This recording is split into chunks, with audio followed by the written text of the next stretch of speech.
Well, it's deja vu again. And here we go being towed. More engine problems with water in one of our engines and a transfer of fuel out of one engine port. Of course, the wind picks up just as we're getting towed. It was nice and calm before. We were heaved to, staying put, and now we're in 16 to gusts of 23, 24, and seas up to 6 feet. And here we go again. What a joyride. The tow line broke about 4 times. Here sitting because the boat has gone broadside to the wind and the waves, and at this point it's easily consistent 6-foot waves with the occasional 8. But if we wait, it's going to get worse. Actually, just wait, you'll see it gets worse. 5 ropes broken with the first tow team, second team on the rescue. Actually, these are 2 guys with a very long bridle, and hopefully we'll make it in. It's been exhausting. Well, I said it was going to get worse, and here you can see it's worse. Eventually it got even worse than this, and Marlena had to put the camera down and just sit tight and hold on.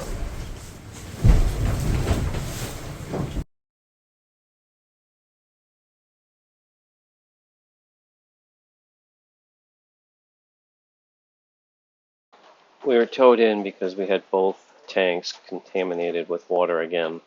So we found a spot to dock, and we had the fuel polished, actually removed from one tank, polished in the other tank.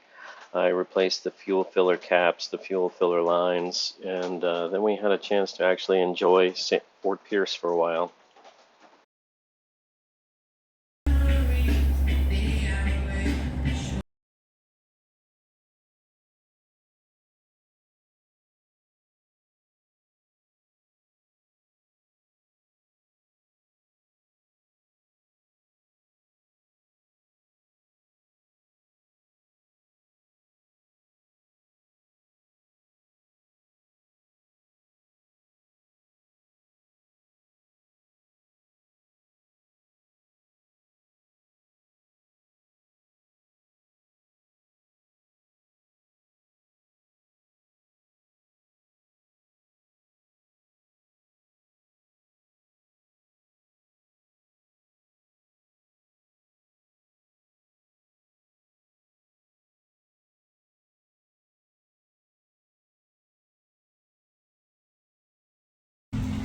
Fort Pierce had tons of dolphins all around us, almost all the time.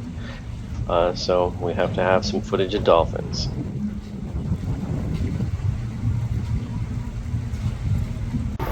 After repairs and enjoying some of Fort Pierce, some pretty bad weather set in. We ended up being stuck here for a couple of days.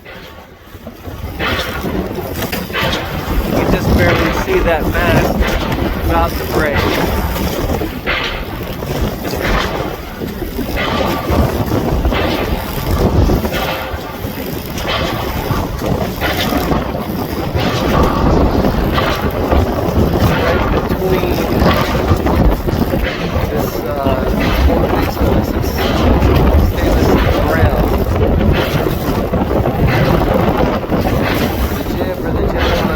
Collapse, the boiler,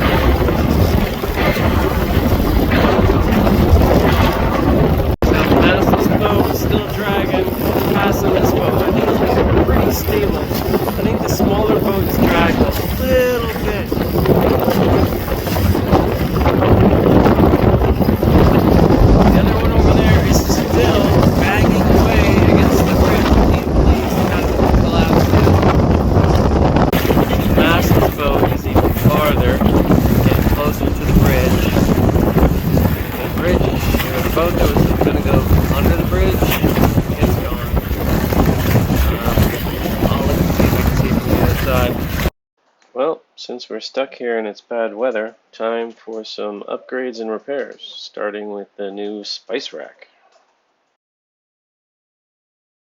Here we are with more boat repairs. Marlena's having fun with me this time. I am?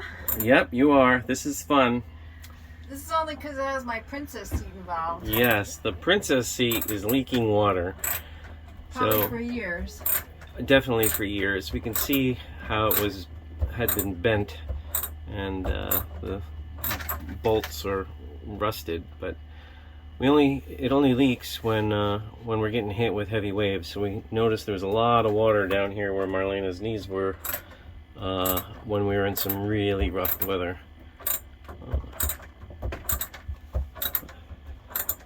Adrian, look out! You have some competition. I'm learning a new trade. Go.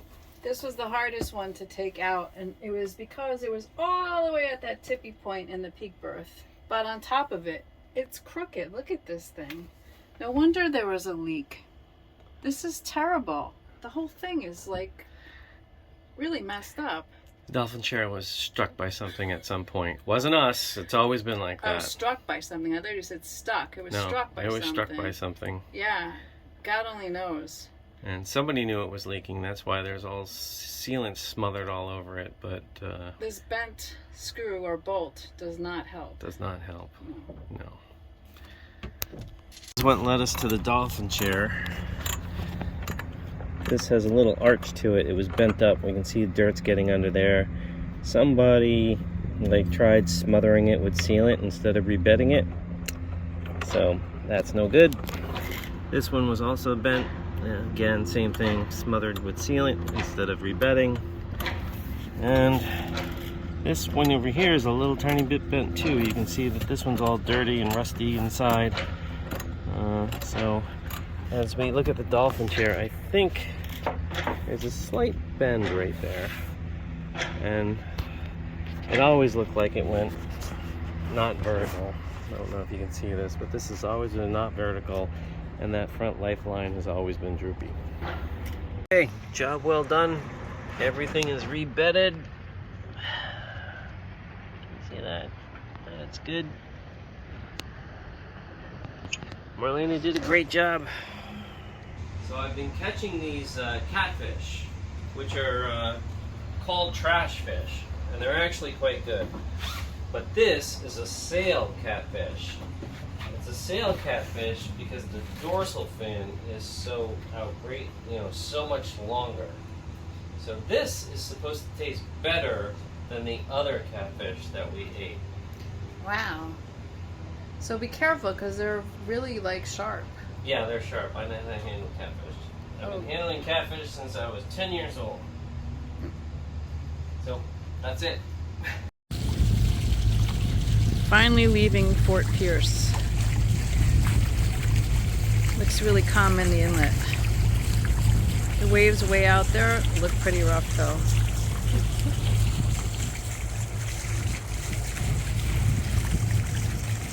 Just so thankful to be off the dock. Hi there, Captain. How are we doing? We're doing great. We are finally out of Fort Pierce. Yay! Oh my God, I'm so happy. We had to get towed in because both our engines were full of dirty fuel. We had all our dirty fuel removed and both tanks polished so they should be nice and clean. We replaced the fuel filler caps, the fuel filler lines. We had to replace an alternator. Let's see, what else did we do? Marlena fixed the dolphin chair because it was leaking and filling the boat with salt water. And we're so desperate to keep moving around here in 6 to 7 foot seas. We're just going to do a quick hop out in the ocean to get Port St. Lucie, or Inlet for St. Lucie. And then there's a stretch of the intercoastal we can do again. And hopefully we won't run aground this time.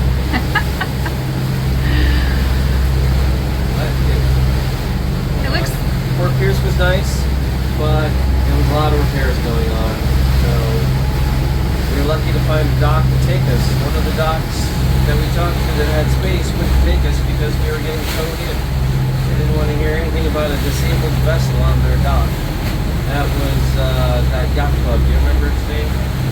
There's a Pelican Yacht Club? Pelican Yacht Club. Yep. They wouldn't let us dock. But luckily we found Port Marine. The fishing vessels were all over the place. It was at least half fishing vessels.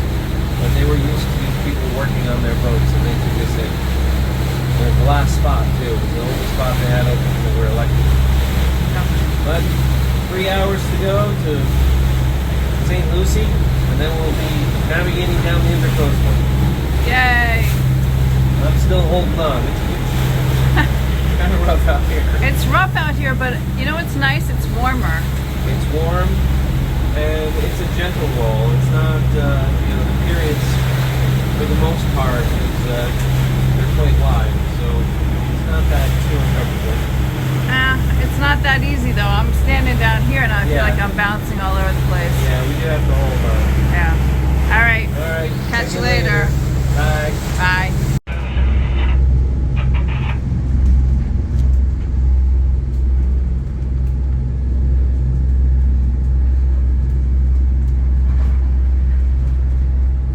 This is insane. This is the Port St. Lucie Inlet. So many waves, very narrow entry, 2 other boats. It's kind of crazy.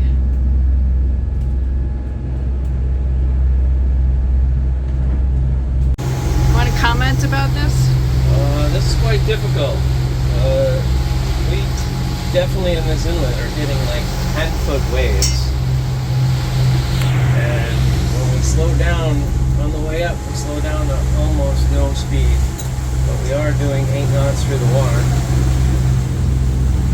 There are so many rocks here. Yeah, I noticed the local skipper was favoring the south side, so I hailed him to ask him why, but he didn't return my hail. So we just tried to do the same.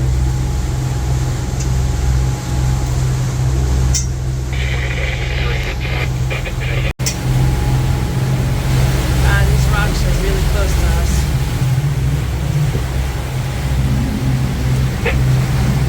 You can see this other Yahoo coming right through here.